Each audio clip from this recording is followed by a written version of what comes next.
Happy Wednesday morning, April 14, 2021. I'm Riley King, and welcome to this Wednesday morning edition of the Riley King Newscast, right here on the Riley King Network. We have a lot of news to get to this Wednesday morning, so let's begin. First up, let's take a look at your COVID-19 numbers in New Hampshire. Let's take a look at those right now.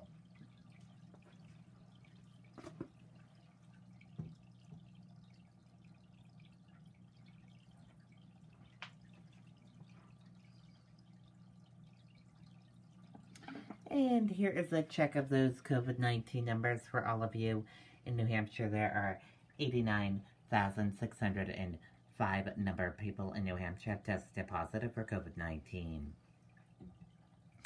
There are 1,257 number of deaths from COVID-19 in New Hampshire.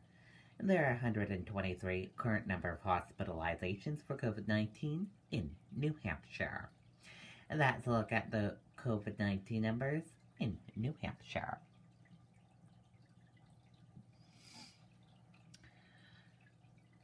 COVID-19 cases, hospitalization rise with no new deaths reported. Let's take a listen to that video from WMUR News 9. Looking for great pay, awesome benefits, and a safe workplace? Freudenberg NOK has immediate openings for operators in its New Hampshire plants. Earn up to $27.50 per hour plus benefits, up to a $2,000 sign-on bonus. To start your career with us, call 744-1634. Well, tonight, the state is reporting another 378 new COVID-19 cases in New Hampshire, with active cases rising to their highest level since mid-February. 123 Granite Staters are currently in the hospital tonight. That's an increase of 95% in less than a month. But no new deaths are being reported. Okay, and there you go on that video and that report.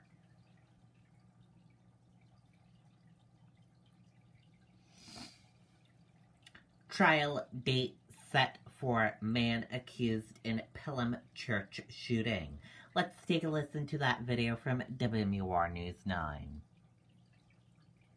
Looking for great pay, awesome benefits, and a safe workplace? Freudenberg NOK has immediate openings for operators in its New Hampshire plants. Earn up to $27.50 per hour plus benefits, up to a $2,000 sign-on bonus. To start your career with us, call 744-1634.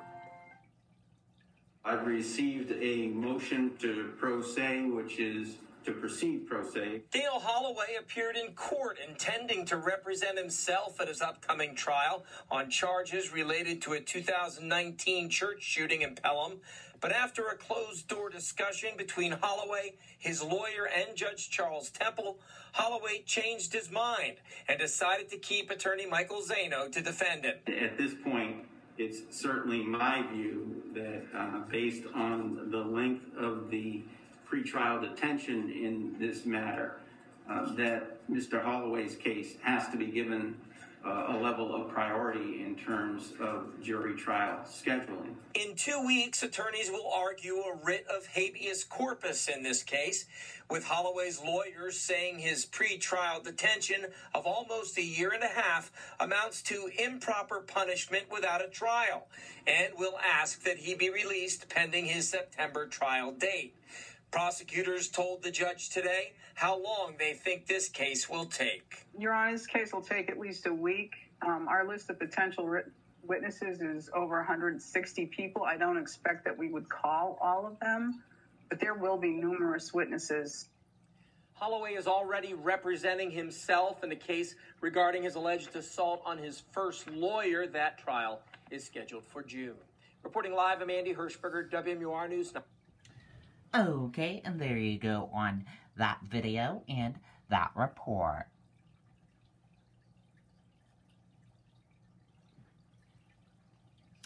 Following CDC and FDA recommendations, New Hampshire pauses distribution of Johnson & Johnson COVID-19 vaccine. state moves Pfizer and Moderna doses to cover those scheduled to receive Johnson & Johnson. Let's take a listen to that video from WMUR News 9.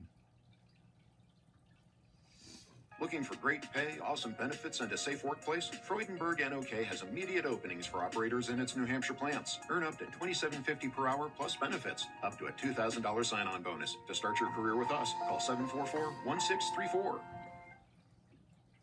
If you got the J&J shot recently, like Grayson Flax... And then I hear it's being paused due to, concerns, and I was like, oh my God, what are the concerns? You may have questions. National and local health experts say you shouldn't be alarmed. The numbers are exceptionally low. In fact, I don't even know if there's any science that would indicate that it's any different from the general population that has not received the vaccine. 6 women experienced blood clots. 1 of them died. Those getting the Johnson & Johnson vaccine should watch for symptoms that include severe headache, abdominal pain, leg pain, or shortness of breath that develop within 3 weeks after vaccination. Health officials here say the pause on the vaccine's use shows the process works. This shows that our system picked up very few rare side effects, and now what's happening is exactly what should happen. But the governor, who received the J&J vaccine himself over the weekend, saying today on a call with other governors and the White House, he has concerns about public trust now. The ability for governors to reinstill confidence after something like this is 100 times harder than putting the pause on in the first place. Now, state health officials say none of those reported blood clots were in residents with ties to New Hampshire. They expect this investigation into J&J to last several days. Reporting live, I'm Charisse LeClaire, WMUR News 9. Okay, and there you go on that video and that report.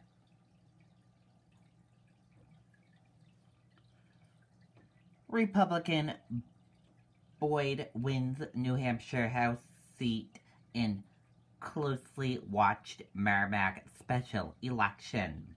Let's take a listen to that video from WMUR News 9. Looking for great pay, awesome benefits, and a safe workplace? Freudenberg NOK has immediate openings for operators in its New Hampshire plants. Earn up to $27.50 per hour plus benefits, up to a $2,000 sign-on bonus. To start your career with us, call 744-1634.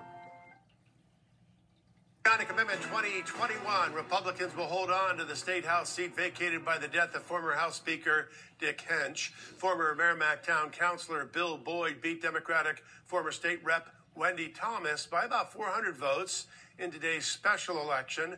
Turnout appears to be higher than expected, with the town running out of the 4,000 machine ballots around 6 o'clock. For the final hour of voting, paper ballots that had to be hand-counted were used. Okay, and there you go on that video and that report.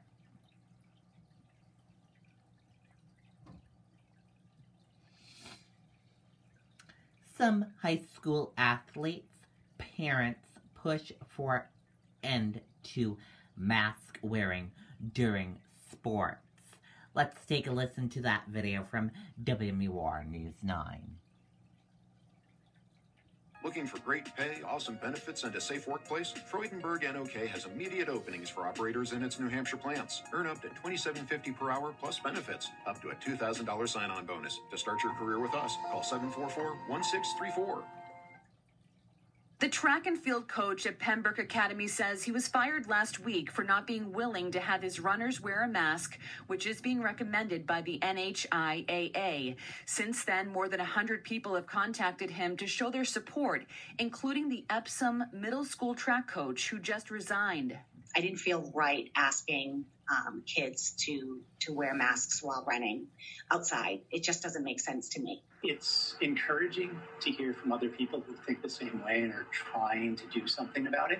One of his athletes started a petition hoping to get the mask-wearing recommendation reversed for certain situations. competing and strenuous workouts. Those are my two main things. A father of a student athlete in Manchester also created a petition. He has more than 1,000 signatures so far. What happens now that we start limiting their oxygen intake or something along those lines, or it's a hot day and they're wearing a helmet and a mask?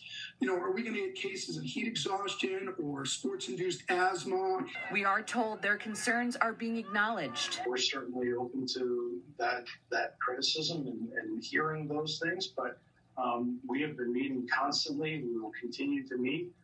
We've revised our guidelines throughout, this entire year. The Athletic Association's Sports Medicine Committee meets on a weekly basis to discuss these current recommendations. Reporting in Pembroke, Christine Carosa, WMUR News 9. Okay, and there you go on that video and that report.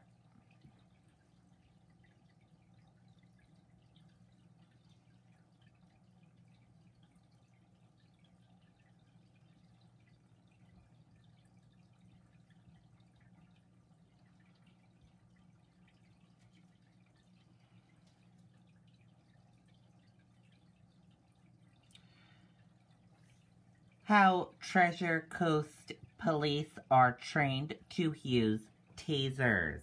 Let's take a listen to that video from WPTV, Channel 5 in Florida.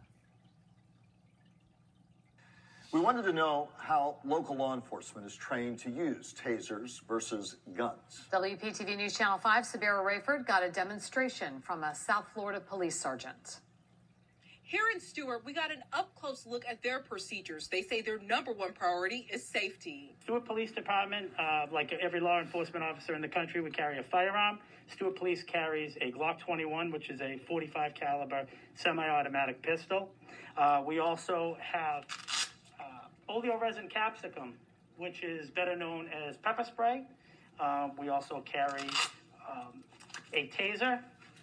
We all are outfitted with tasers. And also, we have expandable batons.